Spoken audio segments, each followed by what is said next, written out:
Today's episode of Pop Culture Reference is brought to you by the Professional Cinema Society's biannual Student Film and Video Festival here at the University of Wisconsin-Milwaukee. If you want to submit to this year's festival, the deadline is December 6th, and you can find more information on the Professional Cinema Society's Facebook page. Now, on with the show. Hello everybody, broadcasting live from a corporate dystopia, this is Pop Culture Reference, your one-stop reference for all things pop culture. I'm one of your hosts, Seamus Connolly. I'm Garrett Strother. I'm Ricardo. Hi, hello, I'm also here. We have microphones now. Yeah, I wonder if that sounds better. I bet you it does. I bet you a little bit of our P's coming in on pop culture reference might be a little bit hard. Oh yeah, maybe. We need to get those pop filters, but at least when I'm listening to this on Sunday when it drops again, I'm sure I'll appreciate these mics as well. You listen to your own podcast? I think What we've a done this loser. bit on mic, I'm pretty sure. I don't know if that's true, but I definitely feel like it is. All right, well, you guys want to jump right into news? Let's do it. Yeah. What do you got for us up top, Garrett? Well, first of all, there's a bit of a controversy going on right now with Taylor Swift. She recently released a new statement commenting on her ongoing saga with her old record label, Big Machine Records. She'd already announced her intention to re-record all of her songs that she recorded with Big Machine Records because she owns the rights to those songs, just not the recording she did with that record label, because they're making a lot of unreasonable requests of her of late. But now it's coming forward that she's actually not even going to be allowed to perform her old music at the VMAs when she's honored with Artist of the Decade, which is a pretty big deal, but apparently they're citing that as a re-recording violation before her contract is done with their record label. If somebody as big in the music industry as Taylor Swift can get pushed around like this, I can't even imagine what it's like for people who, aren't Taylor Swift. Yeah, for real. It's just another tale of corporate scumbags being corporate scumbags, and I can't quite say that I'm surprised, but I do feel bad. I think that's about all we have to say about the Taylor Swift controversy. Before we move forward with news, we actually have a couple of confirmations for rumors that we were reporting on last week regarding the Batman and the Frasier reboot. So, Seamus, you want to take it away about Frasier? News. Yeah, I remember I brought it up last week. It was I mean, like new Frasier. I didn't know there was confirmations. Official Kelsey Grammer announcement this week that Frasier 2020 is a go. Pretty huge news for a Frasier fan like me and Ricardo. I guess, Garrett, you're up in that list too, of course. What am I talking about? I see how it is, Seamus. You see me as a second-class citizen. I've literally watched every episode of Frasier with Ricardo when we lived together. It was a lovely trial of Frasier. Any word on the plot? I don't think so, not quite yet. But I mean, I think it is summer 2020, so we really do only have a few months. Like, I guess they've been working on it for a while here, and it's sitcom Where is it reboots. Well, I don't know. No, but I don't think any of that information is out yet. But I think there's no way it's not Seattle. It's got to be, right? The I meant, Frasier like, logo is Seattle. I mean, like, is it on TV? Is it going to be on a streaming service? That's a good question, and I actually don't know What the are answer they, to that. NBC? I mean, if it would be NBC unless they're getting sold off to, like, Netflix or something. Oh, no. NBC streaming service. Yeah. Oh, no. I don't want to have to... I'm not going to buy the NBC streaming service. They're already putting 30 Rock and Parks and Rec on there, and if they have a Frasier reboot, that's going to be pretty tempting, but I refuse to get another streaming service. Yeah, that, I agree, Garrett. That is too much, man. I will not do it. Maybe it'll get lumped in with HBO Max like everything That'd else. be nice. Yeah. Well, in other confirmation of news from last week, we commented that we had heard rumors about Andy Serkis being in talks to be Alfred in Matt Reeves' The Batman.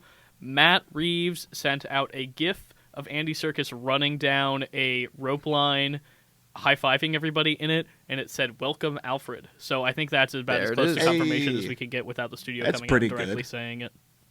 That's pretty good casting. I am very excited for... I know we say this literally every episode. I'm pretty dang excited for this new Coming Batman. together so well. It's going to be so good. It really is. It really is.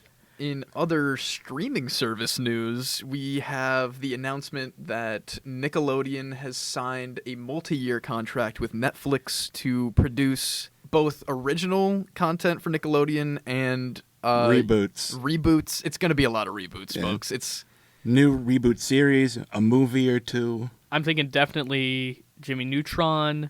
I know Riverdale Danny Phantom is something that... It writes itself. oh, God. I haven't gotten into the Riverdale yet, so I don't know. I don't think I don't know want to. anything about Riverdale, but Well, just to say, like a live action superhero show for Danny Phantom, like The Flash or something. Yeah, sure. Weirdly enough, I thought of Danny Phantom pretty early when I heard this news as well, but I'm looking for my Drake and Josh reunion, Give if me I'm that being honest. Invader Zim content. You're gonna get more Invader Zim. Gosh darn it, you're gonna get Give it. me another season. Get me another movie. Get me El Tigre. Bring that back.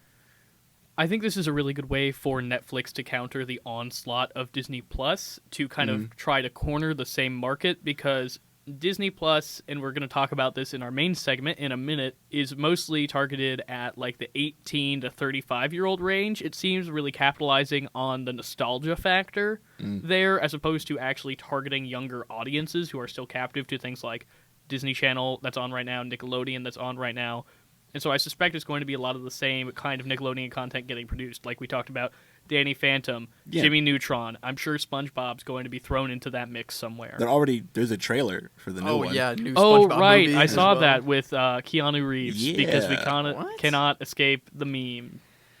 Oh boy, I didn't see the trailer. I knew about the movie. I didn't know about Keanu though. I We've love got Keanu, but Disney Plus with Disney. We got Netflix, Nickelodeon. We've got HBO Max, Cartoon Network. They're bringing back Adventure Time. so Oh, there, is that true? Yeah. I didn't know that It's either. straight up the trifecta. Okay. Wow. So that's It's- going to be the new streaming war, I guess. I guess this is just where we are, folks. It's the battle of the nostalgia service at this point. And we Begun. The streaming war has. Oh, oh my god. Episode 2 We reference. reap the rewards.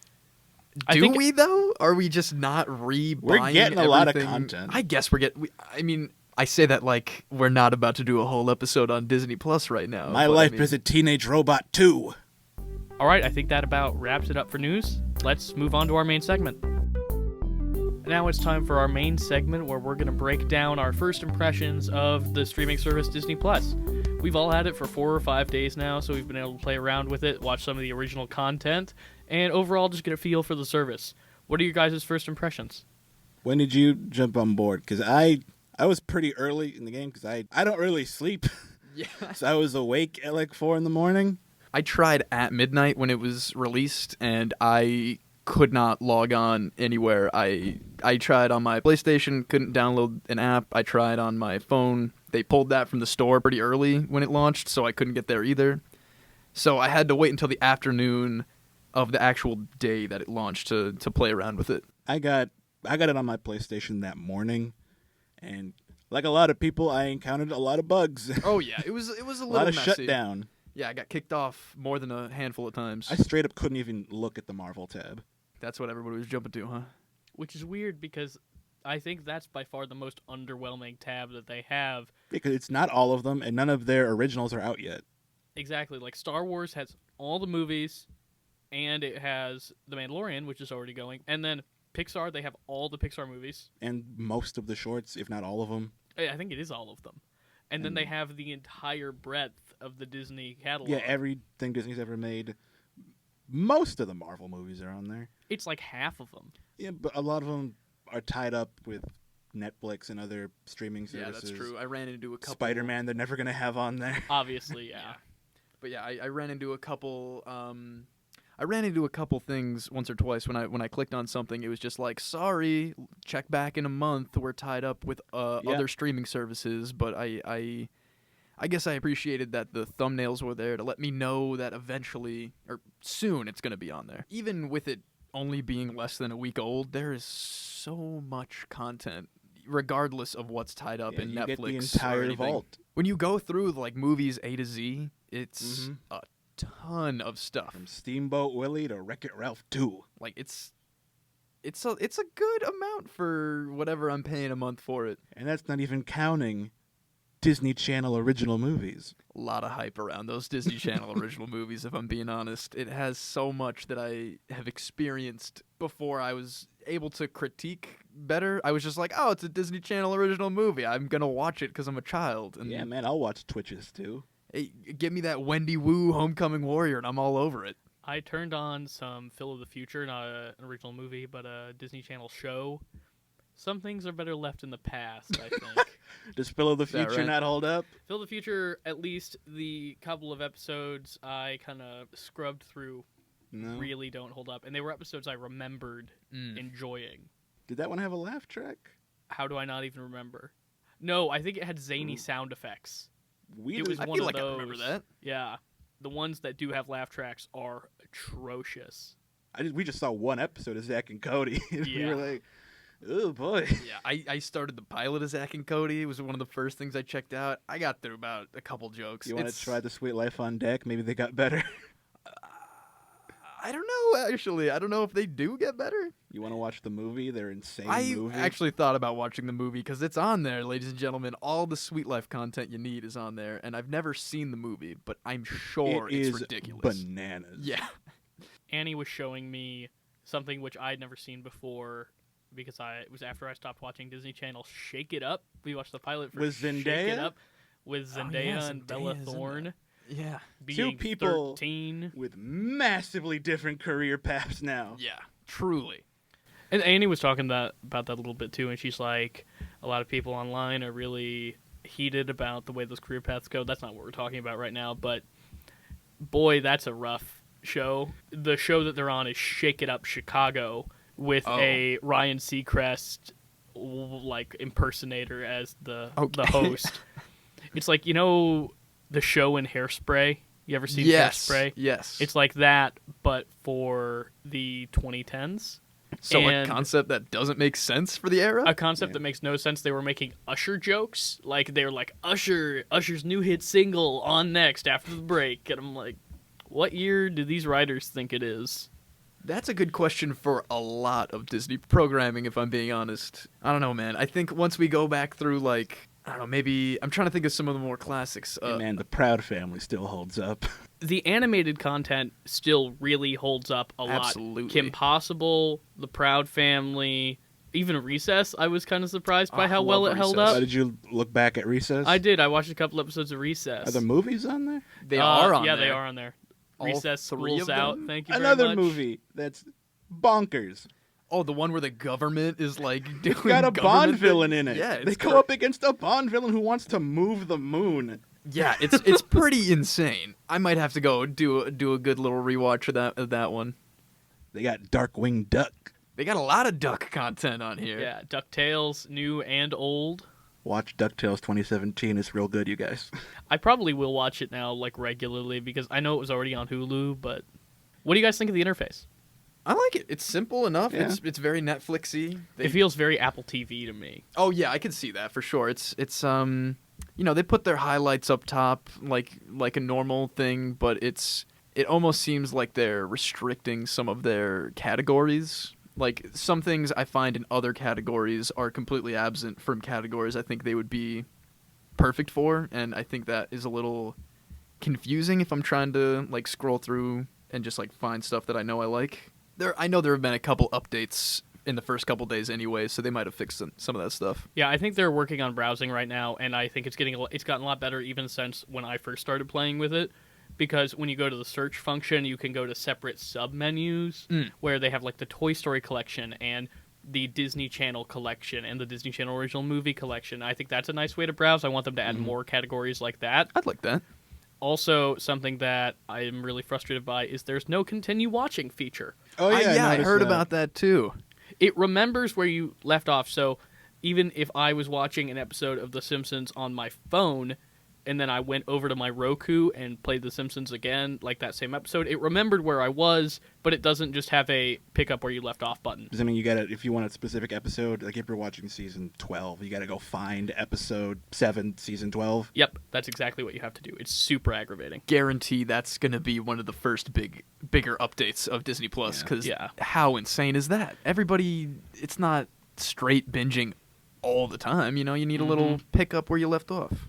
Speaking of The Simpsons, there are a couple things tied to those. One, not as much Fox content as I was expecting. I think, Ricardo, you talk a lot about how it's probably going to be mostly focused on Hulu. Yeah, they said that all the FX stuff that they own too, that's all gonna be on Hulu.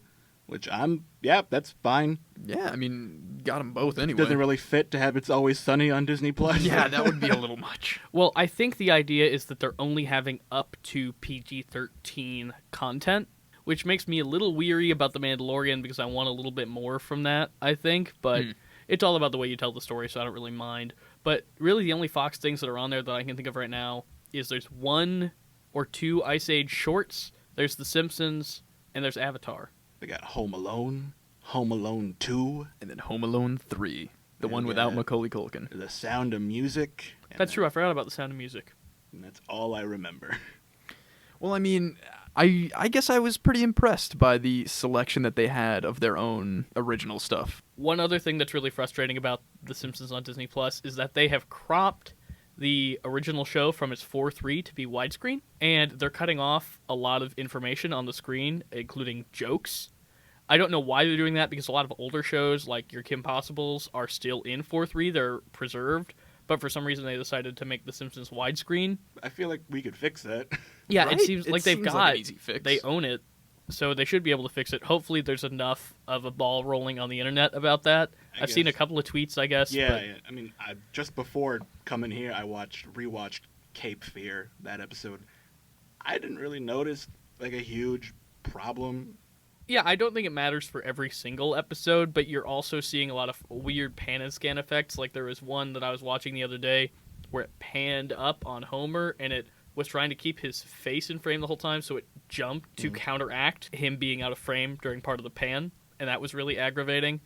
Also, a lot of the visual humor just doesn't work as well. You're losing jokes. The Simpsons were one of the Fox acquisitions there that I was most excited about going from pilot to current, and I feel like that might take away a little bit of the classics, but then again, like you said, if enough people are making the stink about it on the internet, hopefully Disney gets wise. And another cool feature of Disney Plus is the originals they're churning out, one of which we've known about for a while now, Disney Pixar Spark Shorts, which are basically more risky, slightly more adult Pixar shorts that they're working with. So there were a few of them that were already available on YouTube before the launch of Disney Plus, and the newest one, Float, was available on release. So before that, they had made Pearl, which is about a ball of yarn that goes to work in an office, which is about the way women are treated in the workplace. Kit Bull is about 2 abused animals. jeez. And what's the third one? Smash and Grab, which is about robots that work on an alien mining colony and struggle with free will. It's kind of Wall-E-esque. Interesting. Yeah, I didn't know about these shorts or that they had more of a mature tone to them. I think that's very interesting, and I'm going to have to go check those out today. They're really terrific. I think those are one of the best things to come out of Disney+. Originals-wise, we're going to talk about The Mandalorian a little bit later in our segment Mando Bros. Love it. But other than that, what other originals? They've got The World According to Jeff Goldblum, which I have not checked out yet. Neither have I, Yeah, but I'm me neither. interested. None of the Marvel stuff is launched yet. Very That's true. excited for There's that. Encore with Kristen Bell. Which I will not be watching. Oh, High School Musical, the series, series, the the musical, musical, the whatever it's show. called. High School Musical. The Musical. The series. Yeah, it's yeah. Which the little clips I watched from it were pretty rough. Yeah, it The doesn't look like it's going to be great. on paper could have been funny, That's a weird meta concept for a mockumentary that definitely could have worked, but but all the dialogue is so bad. It almost reminds me of the Paramount Network Heathers show in a way Yeah, of just yeah, it like really does. writing of 4 teenagers from 150-year-old men that are in a room dying together somewhere. we kind of breezed past Encore. Do you want to talk about Encore a little bit, Ricardo? I mean, I didn't watch it. The concept is Kristen Bell finds the cast of old high schools that put on musicals, those casts, and they bring them back and they like redo the show. Which I love that idea. I don't know. High school plays are annoying enough when they're high schoolers, I think. And I think bringing that kind of drama into adult reality show sounds grating to me. The concept's fine. I like Kristen Bell. I like Kristen Bell too. This is also coming from a former high school actor, so I mean, that with a I grain was of a salt. stage manager, Ricardo. I was a student technical director. Thank you very much. Do you think Garrett- they bring back the crew from high school as well? Because I think Garrett, that'd be stage very crew funny. aren't people. They don't have feelings. Oh God! I will have you know, in my senior year production of the musical School of Rock, I played Jesus. Jesus Christ? Jesus Christ. Wow. Wait, Why- he's in that musical? Yeah, there Why is he in School of Rock? there is a musical sequence where Dewey is singing about the top of Mount Rock, which has John Lennon, Elvis, Jimi Hendrix, and Jesus offering him a beer. So I was Jesus offering him a beer. I'd love to see that picture, Garrett. Oh, I've got it on my phone. Oh, and I want you to post it on our socials, please. I can see about that. I love this picture. I'm still looking what originals are at lunch. We got the Forky shorts. Oh, the that's- Forky shorts. I only watched the first one. It's quite bad. Oh, no. I'm so sorry, Garrett. It's boring. It's not funny. It's really stilted. it's like Forky for talks children, to the right? camera. Well, in this thumbnail, I thought he was just going to interact with Ham. I like Ham. He does interact with Ham, but it's not in a funny way. It's in really badly written dialogue. But Ham's funny. I like Ham is funny. And then I think the new one's Rex. They did another one. Yeah, it's called What is a Friend? I think we're in the... I'm sorry, Garrett. I know this is personal to you. I think we're in the downfall of Toy Story. I'm well aware I of know the you are, downfall but, of Toy like, Story. It's not getting better. I thought these might be a little bump up, but... You were batting a perfect game, Ah. shorts and all. And then they just Yeah. crapped the bed. Just really screwed the pooch on... Well, 4 isn't horrible. It's fine, Four's- but it's not... It's got problems, definitely, but it's not horrible. There are parts of 4 I like. Of course. I'm not going to say that I completely hate it, but yeah. Lady and the Tramp with Tessa Thompson and that other guy. I'm Who not else is going to in watch this that. movie? I'm not going to watch it. No. I don't think You're I not gonna need give to. it a If they have shot? the original on there, why bother? That's exactly the right attitude. Just like they have the original Beauty and the Beast and the Beauty and the Beast with Emma Watson. And both Dumbos and inevitably both Little Mermaids and Yep. Mulan is probably going to be on there. It's just not... I think this Disney Plus itself is going to help kill that because when you are... That's Look a at good the way to numbers. think about it, It's Seamus. like, which one are people watching Exactly. And more? what... Which, honestly, I feel it might be the remakes because people are stupid. No. If it's any... Well, when the Lion King gets put on there, Lion King's going to do numbers. So, The remake? yeah. I heard so many people dislike Oh, that. it's awful, but It made money. I guess it made money.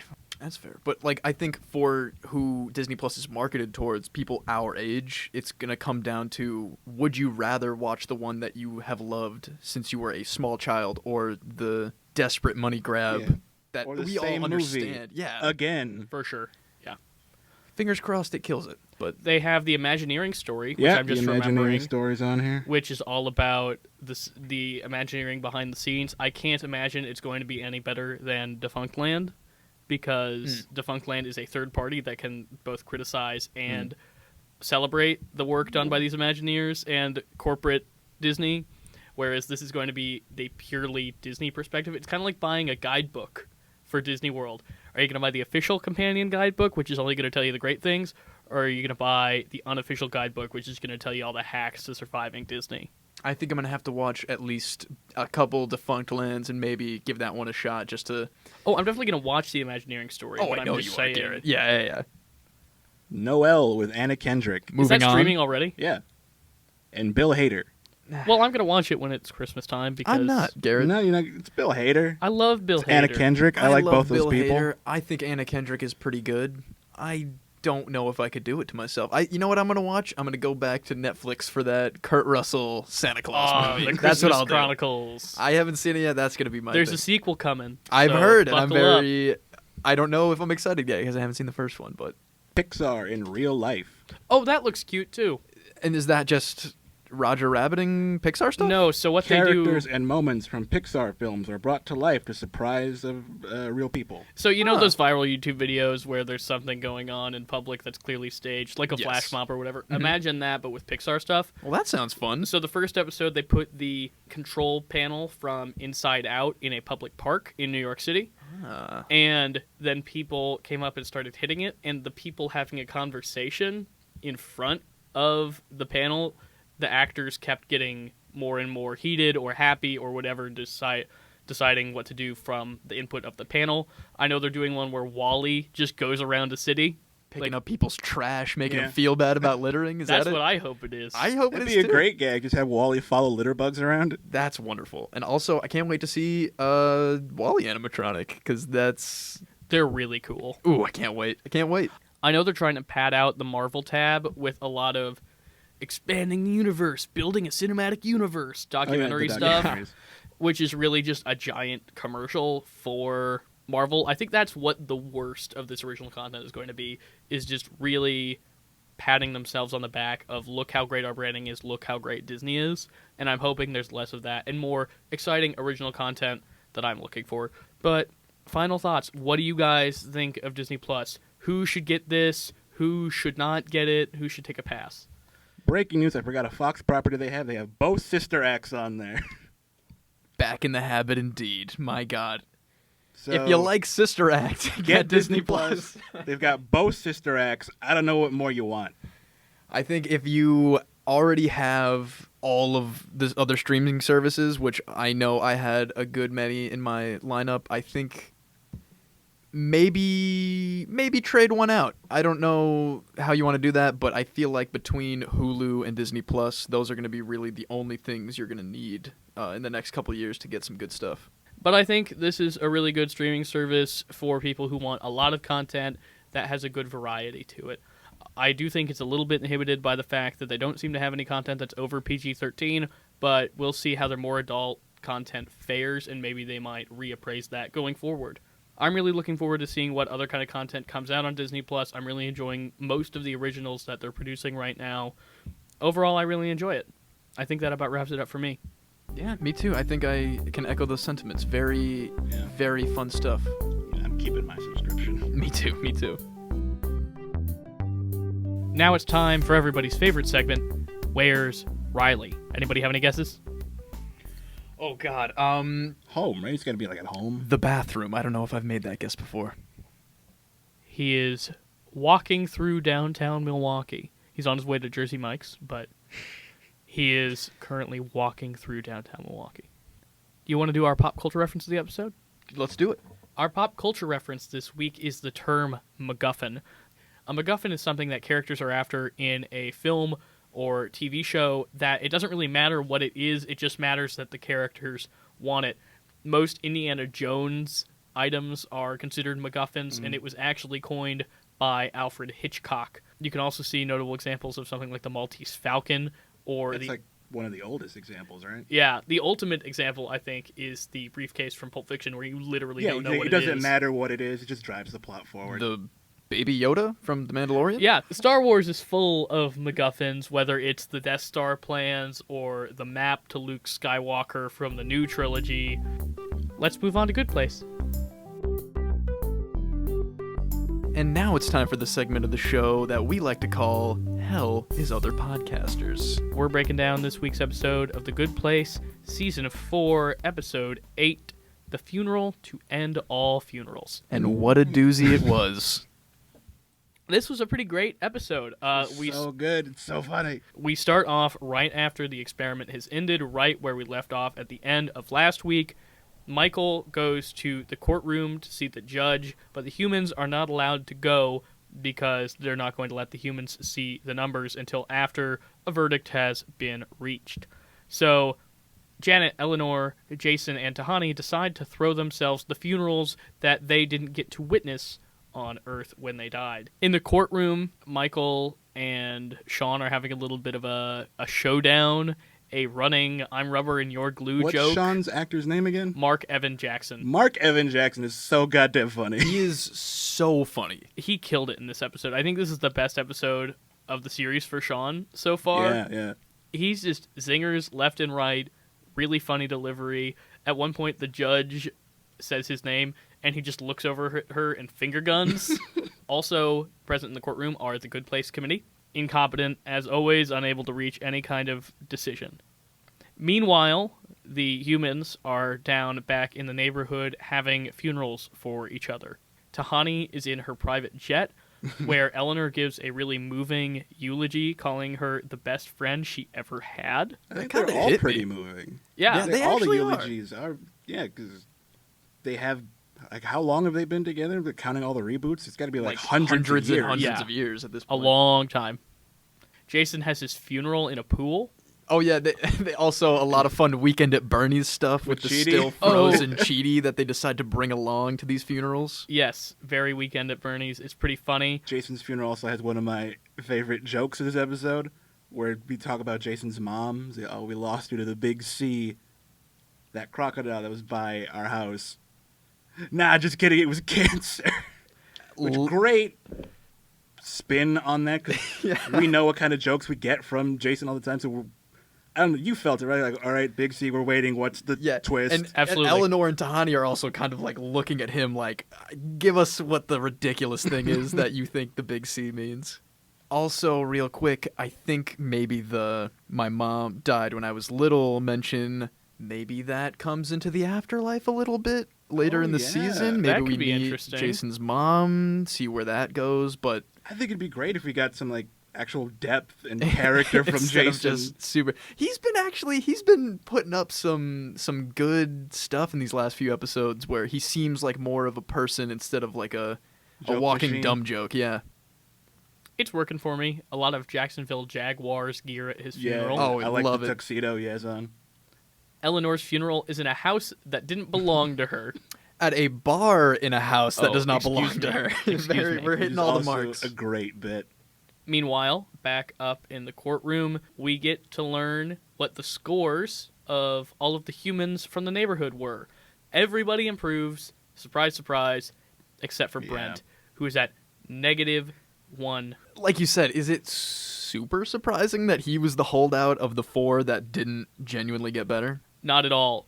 But what we do learn when we actually examine the graph of Brent's numbers is that he's going way down, way out of the range of even possibility for redeeming him. And then in those final seconds from the last episode, when he realizes that he's a bad person and is starting to apologize to Chidi, his numbers start to skyrocket. And it just so happens that mid-skyrocket, when the experiment ended, he was at -1% and didn't get to keep going past that. As Michael says, it left out the most important part of the experiment, who he could grow to be. Ted Danson is great at giving these really like impactful like speeches about humanity and the goodness of people. He could do a couple commencement speeches. I would buy that wholeheartedly. Yeah, Ted Danson's doing a really, really good job this season. I'd really love him to get an Emmy. Yeah, That'd be nice. I wouldn't be upset by How that does at all. Janet not have an Emmy yet? It's ridiculous. Although, a lot of good Janet shenanigans this episode. Ooh, We'll yes. see back in the neighborhood. Eleanor can't bring herself to eulogize Chidi's funeral, which they're having in his study. But as a reprieve to her, they all get summoned for the judge's ruling up in the courtroom. That's where we learn that the judge agrees that the point system is flawed and that Michael is correct. But where's the other shoe, Seamus? Oh, I was waiting for that other shoe the moment she said that they were Yeah, that successful. they won. Like, yay! Yeah, we you won. Mike. She looks at him and says, "Michael, you won." And they're all hugging and crying and laughing and smiling. And then her big solution that I guess must have been her idea the whole time was that she is going to fully reboot the human race. Erase everybody in the afterlife and on Earth, start from scratch with a bunch of amoebas or something. Yeah, just to form a new point system that isn't flawed as they had proven over the year's experiment. When Which she's definitely bad plot-wise, but also I can't really argue with her. No, yeah, I mean, all the signs point to that being the answer for the almighty judge. yes, because her argument is that life has become too complicated on Earth, that the point system can't evaluate properly the goodness and badness of each action because of how interconnected and globalized the world is today. So that's an interesting way to play with that topic even more than they've already been doing. So the judge goes into her purse to get the remote that erases everybody from existence, pulling out lip gloss, season 2 of Justified. No sense, but real so funny. random. I like it though. It's One of very the- funny. One of the best pieces of art ever created is season 2 Justified of Justified. season 2. It actually is really good. Seamus, it's so good. Margot Martindale is on Esteemed there. character I love- actress Margot I Martindale. love me some Margot Martindale. Who else is on that season?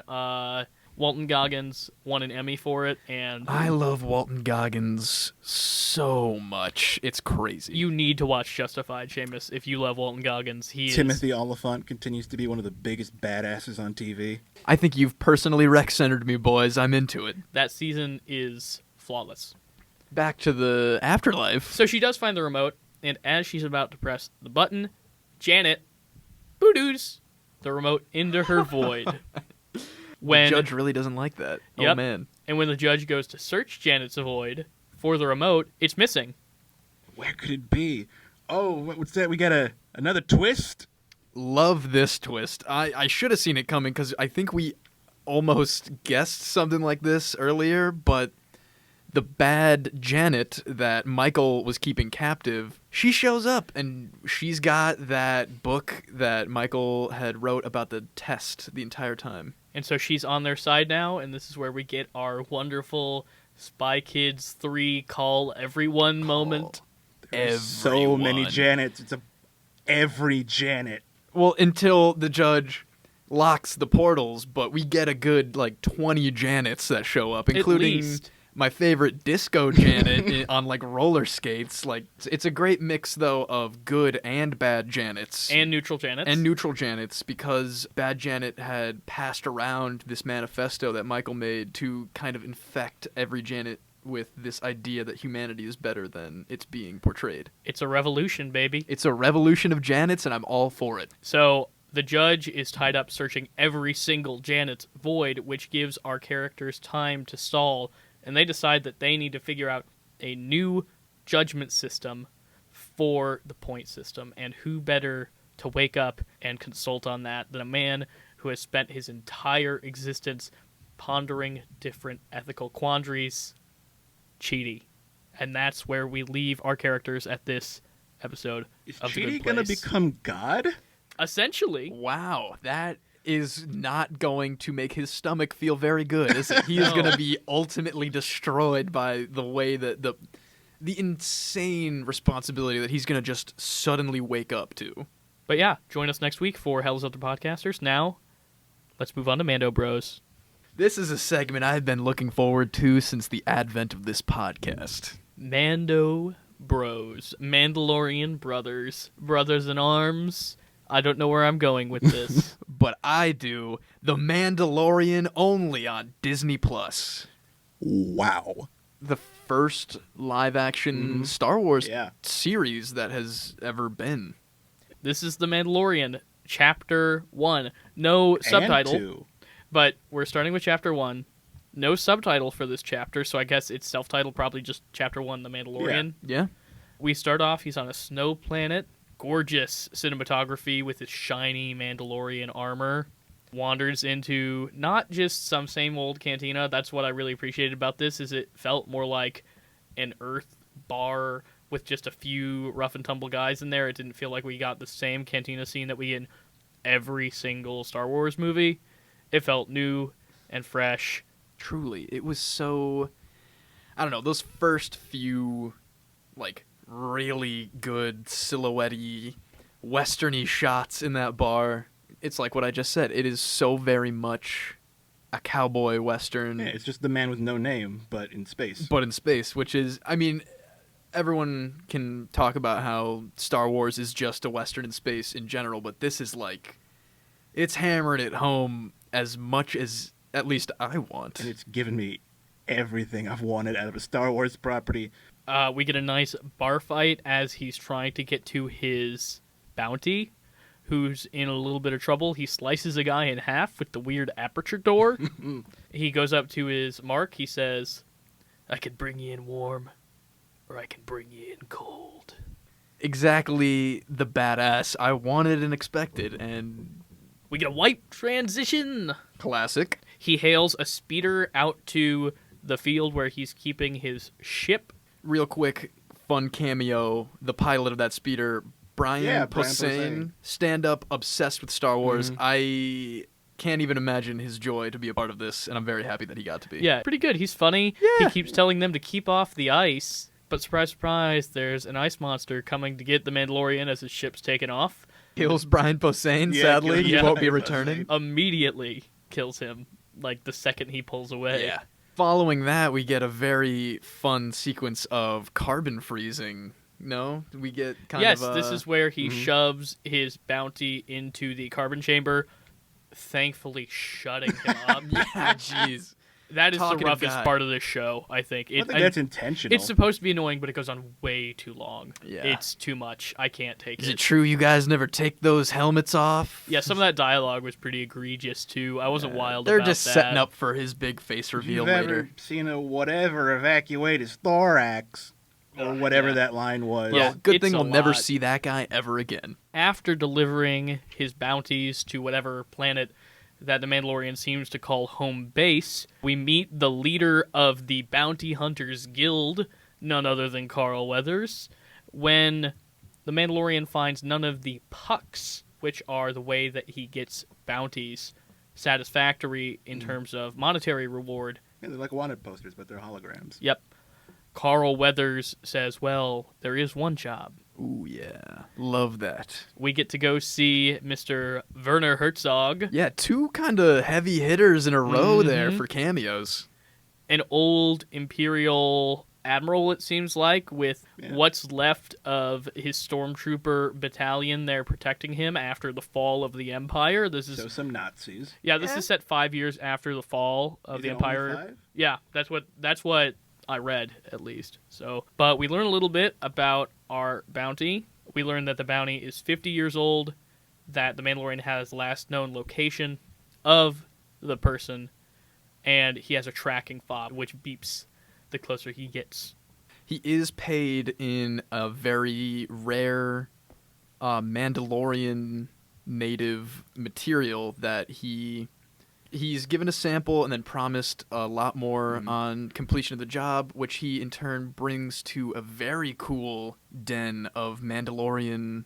There's like People, families, yeah, like there's, refugees. yeah, He it makes- seems like a he refugee gets a thing. little shoulder plate made. Yeah, exactly. He uses that payment of the material to get turned into a piece of armor that he attaches to himself, looking very cool. Yes. Some little flashes of backstory. Oh yeah, his backstory there. A child, presumably this character being carried away by adults while violence is going on behind them, him getting shoved into some kind of hiding place.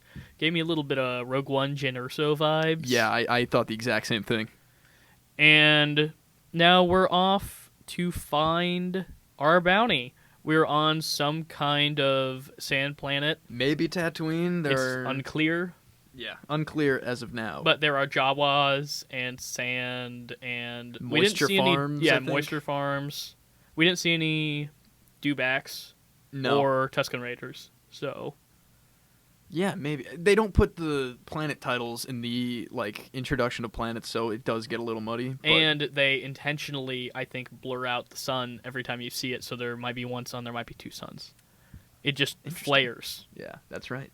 We get a very classic-y Western. I'm not remembering the guy's name. It's Nick Nolte. It's Nick Nolte's Nolte's an an Ugnaught. alien. That's yeah. it. When he learns about the Mandalorian's business on the planet, he offers him help by giving him a mount and showing him where to go. The Mandalorian doesn't really like that, but Nick Nolte has spoken, and when I he like that speaks, character a whole yeah, lot, me too. actually. Mhm, Whenever me he too. makes a declaration, he says, "I have spoken," and he follows through on whatever it is that he has spoken about, which So he helps him out. He trains him to ride the Blurg, which is Which- kind of this planet's equivalent of a dewback, it seems Which I like. just thought about Liz Lemon the entire time. Blurg. Yeah, me too. So it's essentially a horse. It's got big cowboy, like you got to break the stallion before you can ride. Yeah, that's vibes. why I was like very westerny feel to this part. Eventually, he breaks the Blurg in. He makes his way to where the bounty is being kept. But there's a little bit of a wrinkle when he arrives to the location because there is a IG bounty droid voiced by the incomparable Taika Waititi. Taika Droid's real fun. I like the way he moves. Oh yes, very cool, very sharpshootery. From 360 degrees, just rotating his body and arms to just blast everybody in this little camp that they find. Yeah, we get a real cool extended shootout scene, which is fun. Yeah, the Mandalorian gets down there to kind of protect his bounty, though initially shooting at each other, they agree to team up and split the reward. So it's the IG droid and the Mandalorian taking out these droves of aliens. They don't say what they are, but aliens. They're raiders or whatever it is they are. They make their way into the armored door that they've been trying to make their way into by cutting through it. We get a really nice, the dust is clearing and silhouetted. They walk into the dark room. And we find our bounty. The first of many, I'm sure, big reveal of this series. The bounty is a baby. Not just any baby. It's a little Yoda baby type. It's a tiny little Yoda baby. Only the third of that species that we've seen in canon. There's Yoda. There's Yodel? Yaddle, the female Yoda, which is on the Jedi Council in The Phantom Menace. Oh, yeah. Yaddle, that's Yaddle. it. And then this little baby here, which... Yodel? Huh? I'm calling him Yodel. Maybe they'll go that direction. Who knows? Maybe that'd be interesting.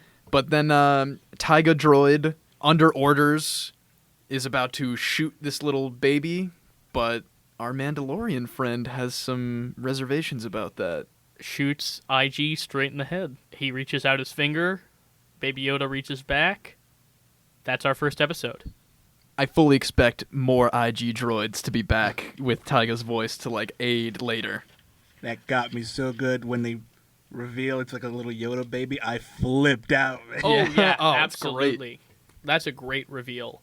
Let's explore that a little deeper in Chapter 2. Yeah, because there's other weird things about this baby. Chapter 2 called The Child. Pick up right where we left off. He's walking back He's got to his the ship. hover carriage with this baby who's It's just very kind cool. of cooing and I like that the making baby's... noise. The baby looks so good. Yeah, it's great. It's puppet, clearly enhanced with CGI, Yeah. like when it blinks and things like that, but it looks so good. It looks so good. It's real cute. It's a real cute little baby Yoda. Yeah, it's very cute. I imagine that's going to be a lot of toys coming up soon. Totally. Now that they've released this image, I'll have a little Baby Yoda plush, probably.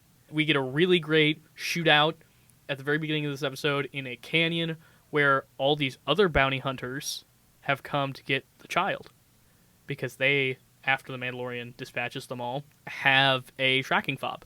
So we know that there are other bounty hunters after this thing. Yeah. The Mandalorian, the IG droid, these other guys, there could be more in the future, which is presumably so.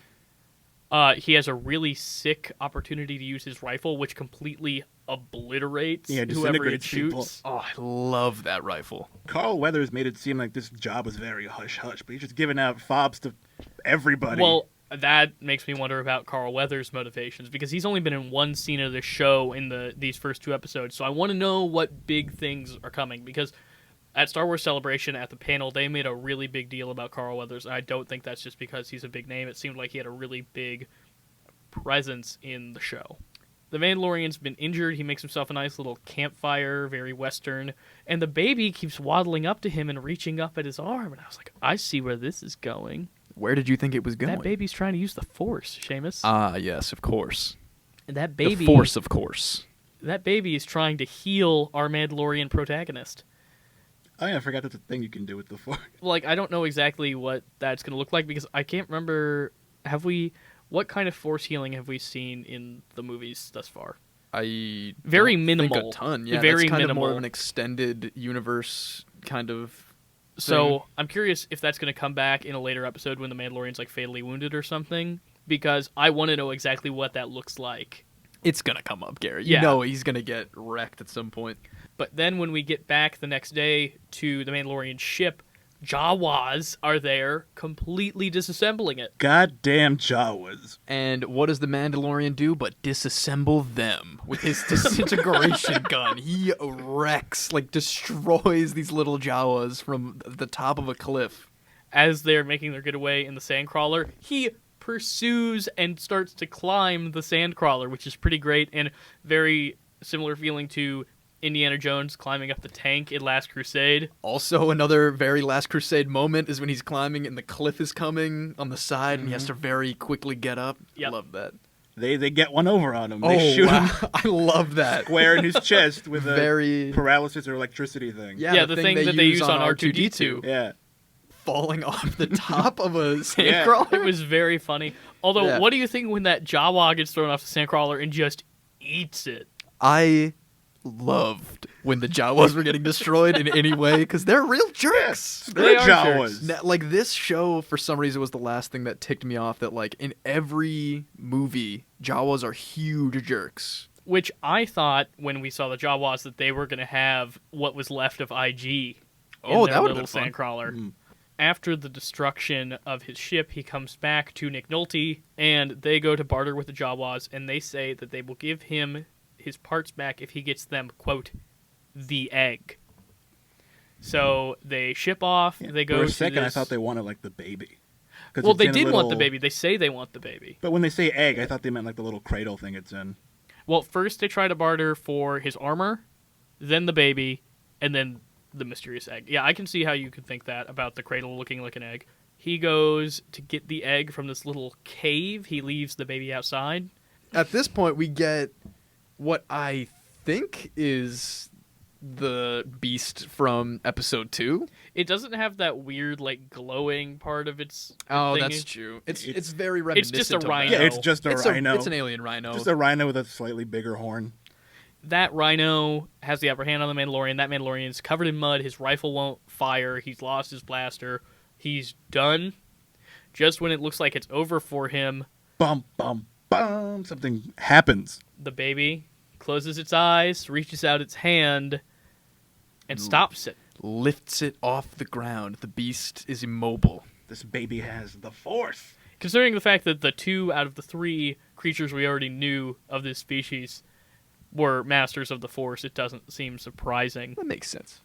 So this is pretty interesting, pretty exciting. The Mandalorian seizes this opportunity to stab that rhino really hard and kind of graphically. This is, I think, the most graphic thing on the show so far, honestly. He goes into the lair, he gets the egg, they give it back to the Jawas, they get their parts back. We have a good old-fashioned fix-it montage. Love that. The egg and its really gross Oh yeah, Teddy the Jawas Perkins type the egg scene. Teddy Perkins style. It's gross, but I guess that's a Jawa thing. But anyway, we do get that great fix-it montage with the really good Mandalorian theme over it. Oh, yeah.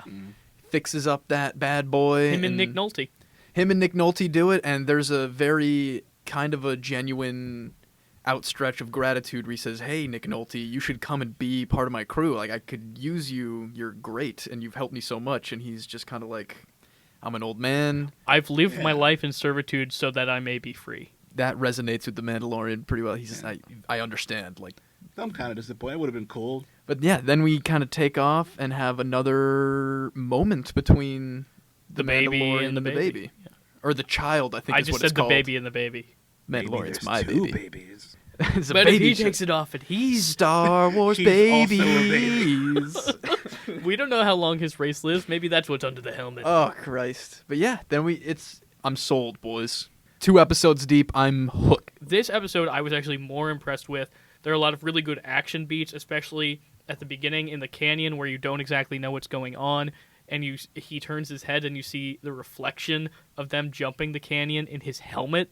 The director of this, and I want to make sure I'm pronouncing it right, was Rick Fumiyiwa. The only thing that I'm familiar with that he's directed before this is the movie Dope from 2015. Oh yeah, I that heard was this is a really good movie. Shamik more. Yes. I thought this was a terrific episode. The writing's been really great so far. I think Jon Favreau wrote both of them. Right, The yeah. first episode of The Mandalorian was directed by Dave Filoni of Clone Wars and Rebels. I think that about wraps us up for Mandalorian, guys. Let's move on with the show. Now it's time for Save the Rec Center. My Rec Center this week is going to actually be just a nice piece of tech hardware that I really like, the Roku. I swear by my Roku. Seamus and I were just talking about it. I think it has a really user-friendly interface. It always gets exactly what I want it to get. It had Disney Plus on release. It worked at midnight for me, unlike the two of you. It wasn't super glitchy for me. I think the remote is simple, easy to use, but it's not so small that you lose it, which is a big problem with Apple TVs. I just really like it, and I highly recommend it. My rec center for this week is actually kind of based around Disney Plus.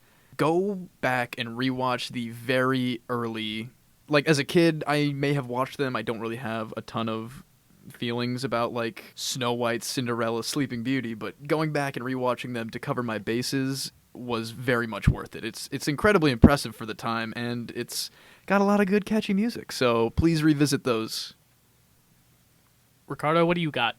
I'm also just gonna recommend something that's on Disney Plus that I like. The Mickey Mouse shorts from the new ones that started in 2013 from Paul Ruddish, however you pronounce his name, who's a great animator. They take it back to the 1930s ink blot rubber hose style of like character design, and they're really funny. They're also doing a ride based on that yeah, style they are, at which is Walt Disney World, taking over for the Great Movie Ride in Hollywood Studios. I think that about wraps us up for this episode. If you want to reach us on Twitter, you can tweet us at PCR_podcast, or you can email the show at popculturereferencepod@gmail.com. Thank you so much for tuning in. Have a great week.